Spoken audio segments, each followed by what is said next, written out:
I join my fellow citizens this morning to welcome and celebrate the new year 2018.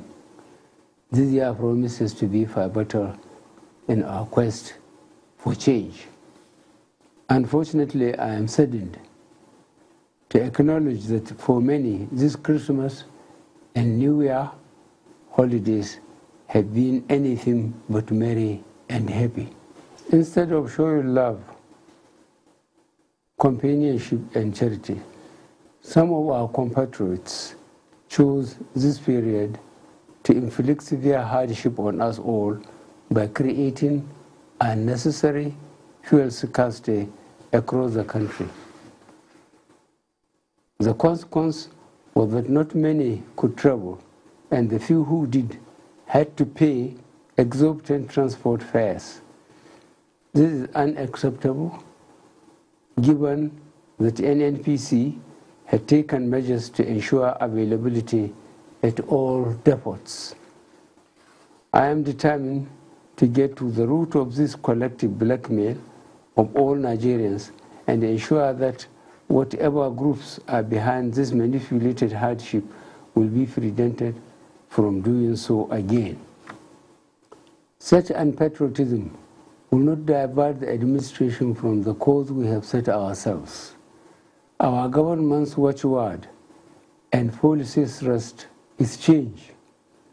We must change our way of doing things or we'll stagnate and be left behind in the race to lift our people out of poverty and into prosperity. My address to fellow Nigerians this morning is devoted mainly to informing you about intense efforts this administration is putting to address our country's huge infrastructural deficit. We are going to make significant inroads in advancing road, rail, and power projects across the country. The Ministry of Power, Works and Housing is one of the drivers of this government's commitment to renew and increase Nigeria's stock of infrastructure in order to achieve global economic competitiveness as targeted under the Economic Recovery and Growth Plan. With regards to railways, we have set ourselves ambitious targets. Already in construction stage is the Lagos-Kano standard gauge railway. The line should reach Ibadan from Lagos by the end of this year and will carry 2 million passengers per year and 5 million tons of cargo will be transported every year, giving a substantial boost to the country's economy. Construction of the Kano to Kaduna segment is expected to commence this year and reach Kaduna by the end of 2019. By the end of 2021, the two ends will be joined so that we will have standard gauge railway across the main north-south trading route. The Abuja-Kaduna route will be boosted by additional rolling stock next Thursday and will be able to handle 1 million commuters annually. At the same time, I have approved in negotiations will be concluded in the first part of this year for the Port Harcourt to Maiduguri line, covering Aba, Owerri, Umuahia, Enugu, Oka, Abakaliki, Makadi, Lafia, Jos, Bauchi, Gombe, Yola, and Damaturu. The Abuja to Itape line will go through Barrow and terminate in Warri with construction of a new seaport at Warri. Negotiations are also advanced for the construction of other railway lines, firstly from Kano to Maradi in Niger Republic, passing through Kazauri, Daura, Katsina, Jibia to Maradi.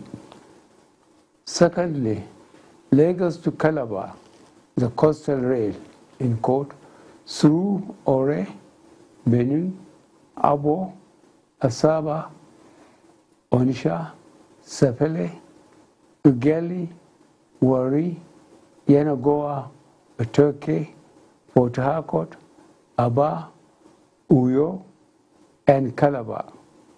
In the next few years, all these Nigerian cities will be linked by functional modern rail systems, giving enormous boost to the social and economic life of our people. With respect to the Abuja Capital Light Rail, progress has reached 98% completion, as at 64% completion when we assumed office. Only test runs remain before start of operations.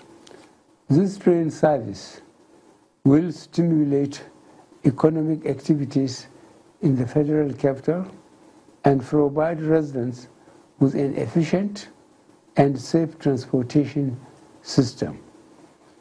12 railway substations around the capital over a 45.2 kilometer route will serve as a catalyst and a full factor to the economy of the area. The light rail system will reduce traffic congestion and carbon emission in line with the administration policy on climate change.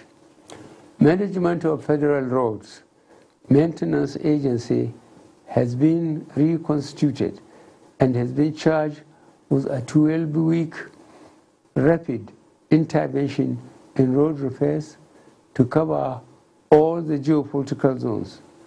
Government is undertaking repairs and maintenance of 44 roads within the 6 geopolitical zones. 25 major highways will be funded under the 100 billion naira Sukuk facility. Each geopolitical zone will benefit by an equal amount of 16.67 billion naira. The following major highways are to receive sufficient attention: A. Oyo, Obomusho; B. Ofusu, Ore, Aje Bandele, Shagamu; C. Yenagoa Road Junction, Kolo, Otoke, Bayelsa Farm; D. Enugu, Port Harcourt, Dual Carriageway; E. Onisha, Enugu Expressway; F. Kaduna Eastern Bypass; G. Dualization of Kano Maiduguri Road; H. Dualization of Abuja Lokoja Benin Road; and I. Dualization of Sileja Mina Road. In addition, government has approved work to start on the reconstruction of Abuja, Kaduna, Zaria, Kano Road, which is in a state of disrepair. Work will soon start and is expected to be completed in 2019. More Nigerians across the country are experiencing improved power supply to their homes and businesses. However, power remains a concern to this government because too many people still do not have a regular and reliable supply.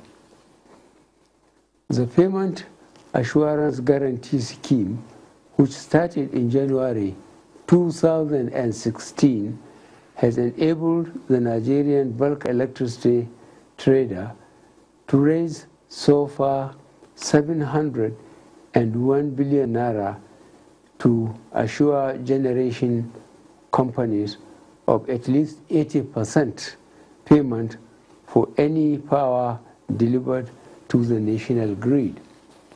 Consequently, generation has now reached 7,000 megawatts. On December 8, 2017, the country achieved 5,155 megawatts of power delivered to consumers, the highest level ever recorded. Several Meriband projects had been revived.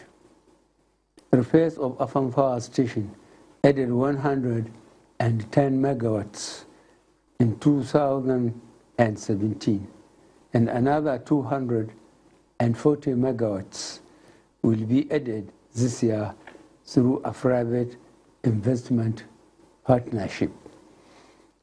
Katsina Power Project is now being tested and producing 10 megawatts of power from wind for the first time in Nigeria.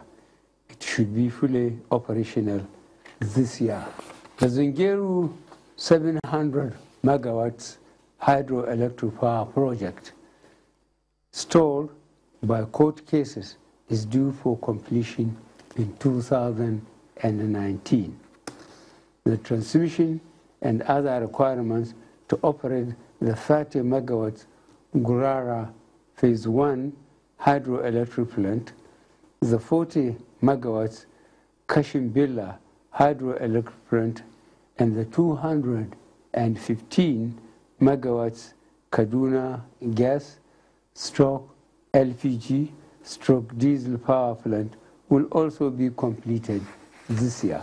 A landmark project, Mambila hydroelectric power project, is at last taken off.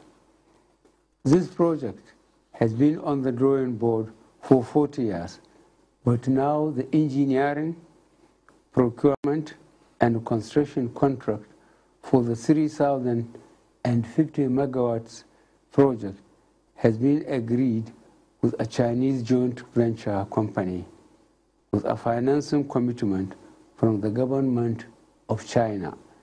Completion is targeted for 2023. As I mentioned earlier, Transmission Company of Nigeria can now distribute all the 7,000 megawatts that can be generated. The Transmission Company of Nigeria and the Niger Delta Holding Company have added 1,950 NVA of 330 down to 132 kV transformer capacity of 10 transmission stations and 2,930 MVA of 132 down to 33 kV transformer capacity of 42 substations, including Ekwatupene, Aba, Alagbon, Ajah, Ijigbo, Funtua, and Zaria. This administration is working with the privatized distribution companies to overcome the continuing challenges of distribution. These massive public works should spearhead the recovery and lead millions back to employment. You will recall that it was not until last year that we got out of the economic recession into which the country had fallen as a consequence of past unsustainable economic policies, which projected short-term illusory growth. The government is slowly stabilizing the economy. It was in order to change the steady and steep decline that we adopted the more sustainable policies and programs captured in the economic recovery plan. Diversification efforts have resulted in improved output, particularly in agriculture and solid minerals sectors. The relative exchange rate stability has improved manufacturing sector performance. We have got to get used to discipline and direction in economic management. The days of business as usual are numbered. 2 years ago, I appealed to people to go back to the land. I am highly gratified that agriculture has picked up, contributing to the government's effort to restructure the economy. Rice imports will stop this year. Local rice, fresher and more nutritious, will be on our dishes from now on.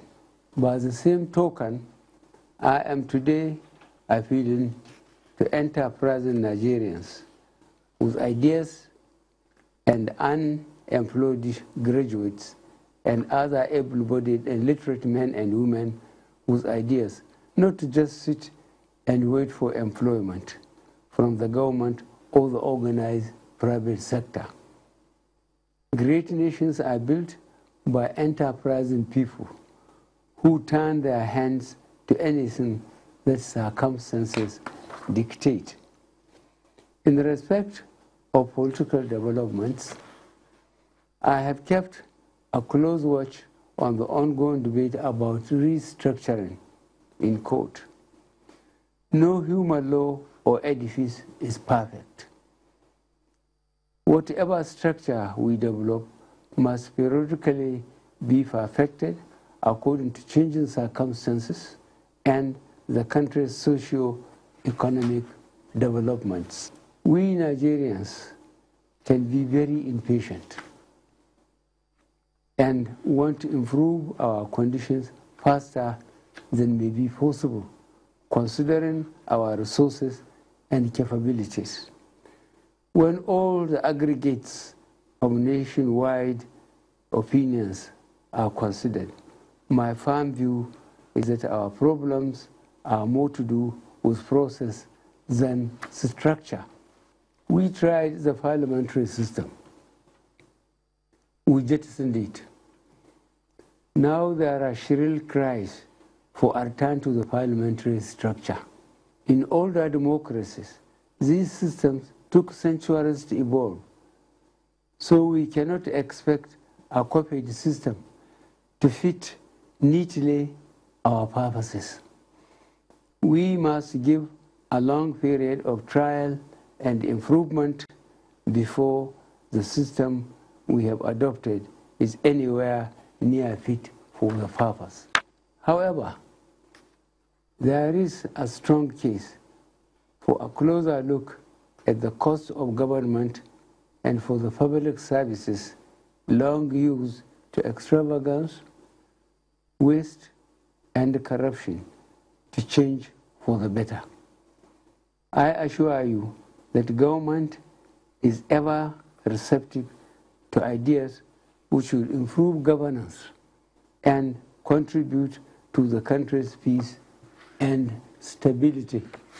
As the election season approaches, politicians must avoid exploiting ethnicity and religion by linking ethnicity with religion and religion with politics.